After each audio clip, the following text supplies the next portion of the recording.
En fait, je revois le débat foireux qu'il a eu quand même, et finalement cette note, elle est, j'ai envie de dire, c'est la prolongation de ce qu'il a vu avant. Et on a vu que dans le débat, finalement, il n'avait aucune, c'est vrai, aucune conviction de gauche, parce que je pense qu'il a des convictions en réalité. Je pense que par exemple sur les retraites, il est pour, et c'est lui qui l'a dit, qu'on travaille plus longtemps, qu'on travaille plus. Donc en réalité, on a finalement la prolongation de ce qu'est Macron, et finalement c'est le même programme qu'il porte. Et c'est là où il a besoin d'un système marketing, de communication, pour essayer de gommer cette image de Macron, essayer de se dire, moi je vais essayer de surfer sur autre chose, mais ne pas dévoiler finalement ce qu'il est fondamentalement, c'est-à-dire quelqu'un qui est profondément pour la continuité du macronisme, qui n'est pas pour porter des mesures d'émancipation sociale, de réduire les inégalités. Il n'a rien à proposer en réalité là-dessus. Et d'ailleurs, j'ai encore aussi en tête son débat contre Zemmour, où Zemmour s'en prend à une femme voilée, et il a été incapable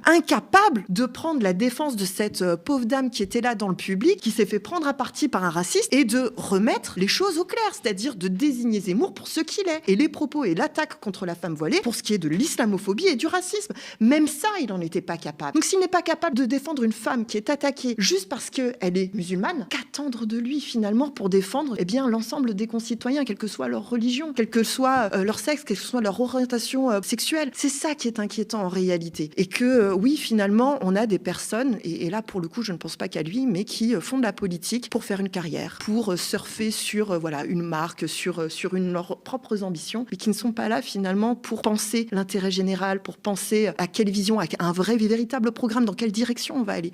Et c'est ça finalement le vrai danger de la politique derrière. Ce sont des gens qui sont là pour eux, mais pas pour les autres.